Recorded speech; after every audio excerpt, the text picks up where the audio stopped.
प्रियजनों, मैं आपको यीशु के नाम में स्वागत करता हूं। आप कैसे हैं? क्या आप ठीक हैं? क्या आप डर के साथ जी रहे हैं? आज ऐसा लगता है कि पूरी दुनिया में डर फैला हुआ है।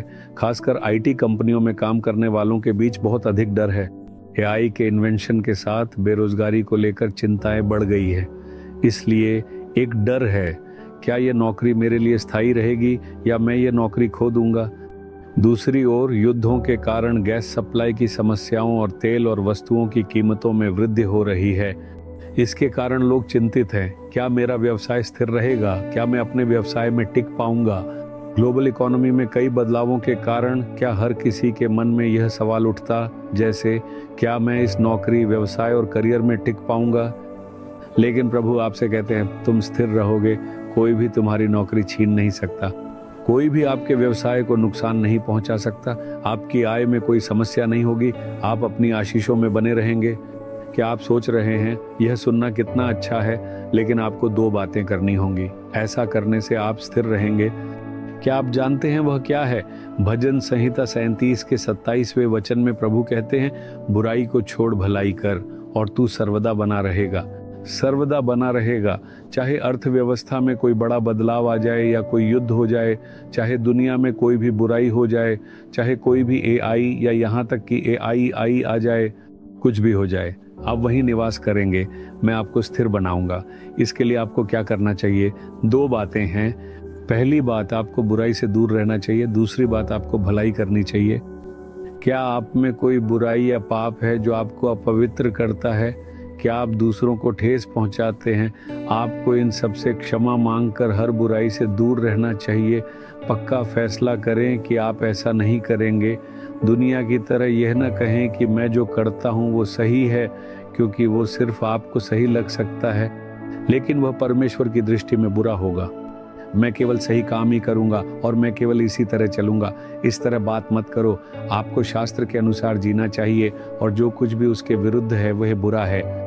सबसे पहले बुरी चीजों से दूर हो जाओ, क्योंकि तुम्हारे जीवन में बुराई है। तुम अपने मुंह के शब्दों और अपने हाथों के कार्यों से दूसरों के साथ बुरा करते रहते हो। तुम दूसरों को लगातार नुकसान पहुंचाते हो और जो कुछ भी तुम करते हो उसे सही ठहराते भी रहते हो। इससे पश्चाताप करो और कहो, बिलिए प्रभु, मैं अपने आप को धर्मी बनने के लिए समर्पित करता हूँ। मैं किसी को ठेस या चोट नहीं पहुंचाऊंगा। अपने आप को इसी तरह समर्पित करो। दूसरी बात, अच्छे कामों में लगो। जितना हो सके अच्छा करो। तुम्हारे आसपास या तुम्हारे साथ काम करने वाले कई ज़रूरतमंद लोग होंगे। वे तुम्हारे पड़ोस के घर या गली में रह सकते हैं। ऐसे बहुत लोग होंगे। जो अच्छा कर सकते हो वह करो। कम से कम थोड़ी सी मदद तो बढ़ाओ। अपनी आय में से एक हिस्सा परमेश्वर के लिए और दूसरा अच्छे कार्यों के लिए अलग रखो। जैसे जैसे तुम ऐसा करते रहोगे, तुम्हारी आय बढ़ेगी, तुम्हारा काम और आमदनी स्थिर रहेगी, उन पर कोई असर नहीं पड़ेगा। इसके बजाय अगर तुम कोई भलाई किए बिना स्वार्थी बने रहोगे और सब कुछ अपने लिए ही जमा करते रहोगे, तो अंततः बुराई तुम्हारे जीवन में प्रवेश कर जाएगी और तुम्हारी आशीषें टिकेंगी नहीं। अगर आप चाहते हैं कि आपकी आशीष बनी रहे तो अच्छे काम करें, जितना हो सके भलाई करें। प्रभु कहते हैं, भलाई कार्य करो। इस साल आपने कितने लोगों की मदद की है? क्या आपने कम से कम किसी विधवा की मदद की है?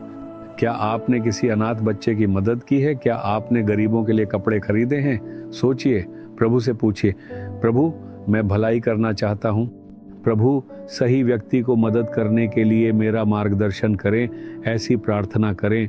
प्रभु आपको राह दिखाएंगे, फिर अपनी भलाई उन तक पहुँचाए।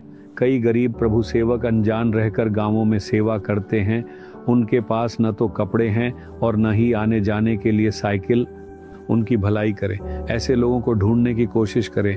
इसके लिए प्रार्थना करें और प्रभु उन्हें आपके पास ले आएंगे। प्रभु के उन सेवकों की मदद करें। जब आप उनकी भलाई करेंगे तो आपकी आशीषें बनी रहेंगी। ठीक है? अब कहिए, प्रभु मुझे बुराई से दूर रहने और भलाई करने दे। मैं खुद को ऐसा करने के लिए समर्पित करता हूँ। मुझे विश्वास है कि मेरी आशीषें मेरे साथ बनी रहेंगी। यीशु के नाम में आमीन, आमीन। Jesus redeem Hindi YouTube channel को सब्सक्राइब करें। सब्सक्राइब बटन पर क्लिक करें और बेल आइकन को भी क्लिक करके हर दिन की नई कार्यक्रमों की जानकारी प्राप्त करें।